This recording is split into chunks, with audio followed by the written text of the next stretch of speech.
In the U.S., stocks surge on more hopes out of the Trump administration as the major indices touched their latest in a series of intraday records on Thursday, led by gains in energy and financial stocks.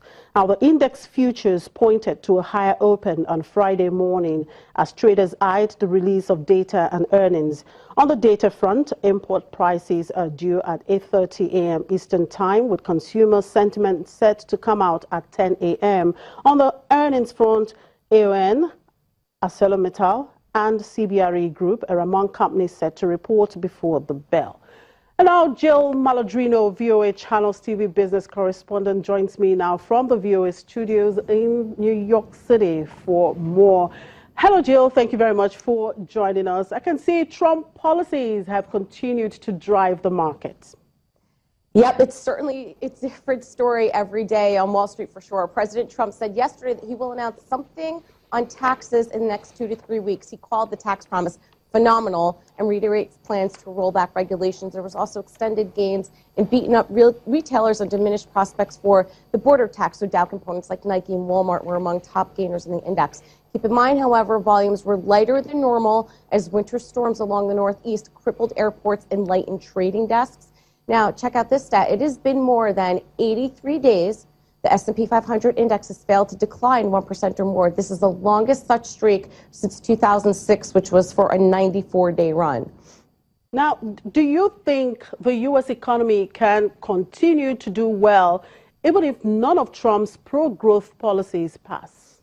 Well, this is what's interesting. With the stroke of a pen, a president can impact regulation governed by the executive branch of the federal government and have a large impact on trade and immigration policies. Trump has already loosened regulation across several industries, and more deregulation is likely on the way that should boost animal spirits and support economic growth. Our friends over at LPL Financial, they point out the economy was in deep recession with the fiscal response necessary in 1981. That's when President Reagan passed his tax cut. In 2009, when President Obama passed his $787 billion stimulus package. Today, the economy, although not booming, is operating close to full employment, and it is not in the immediate need of fiscal stimulus. The greatest risks in Trump's policies lie in potentially restrictive trade and immigration policies. Now let's look at outside of the Trump effect. How have earnings largely performed for the fourth quarter season?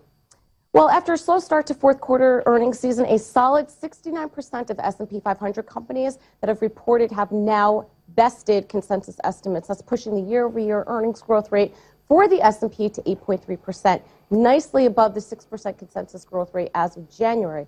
Let's also take a look at the energy sector, which is now finally showing signs of life. Despite the poor showing in the fourth quarter, quarterly earnings estimates for 2017 have actually increased.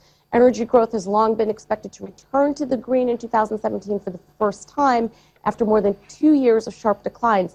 Energy and financials are the only two sectors where consensus earnings estimates have increased for each of the next 4 quarters. This will play a big note in driving mid to high single-digit earnings growth for the S&P in 2017. All right, thank you very much. I have to let you go now, Jill. Do enjoy the rest of the day. And of course, have a good weekend. And I'm back here in Nigeria. Of course, Nigeria has priced a $1 billion 15-year Eurobond at 7.8% interest rate. Now, the paper was almost 8 times oversubscribed, and the proceeds will be used to finance the budget deficit. The notes will be admitted to the UK listing authority and available to trade on the London Stock Exchange's regulated market.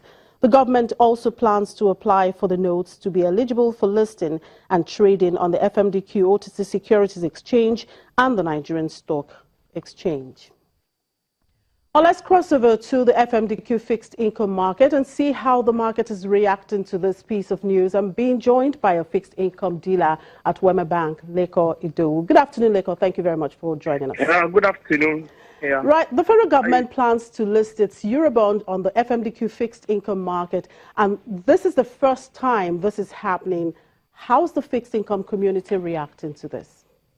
The listing of the Eurobond is a successful one, and it's a very good development for the Nigerian market, and it actually brings back the lost confidence back to the economy and back to the local market. And for now, personally, the federal government needs to apply to list it on the FMDQ platform and NSE so that this bond will be actually available for local investors and some other investors that miss out at the auction. Because if you look at the auction very well, you see that the auction is oversubscribed by almost 800%. And that's to show you that most of the foreign investors have much confidence in Nigeria market, and most of them lost out at 7.87% for the 1 billion. There are still some investors that are still very much interested in this bond. So listening in the NSE and FMDQ exchange, we actually provide a platform for them to actually see how they can take this advantage, maybe below the yield or slightly close to the yield, really. So for this Nigerian market, we expect a slight reaction in the local market because in a very good reaction, you should think normally that foreign investors should start taking in by now. But the question still remains the fact that if they bring in the money, CBN still need to resolve the issue of the FX liquidity, because if I bring in my money as foreign investor, where do I want to take it out at the point when I'm exceeding the market is a major challenge. It's a major issue. The issue of pegging the naira should be removed totally so that we can see a lot of inflow from foreign investors.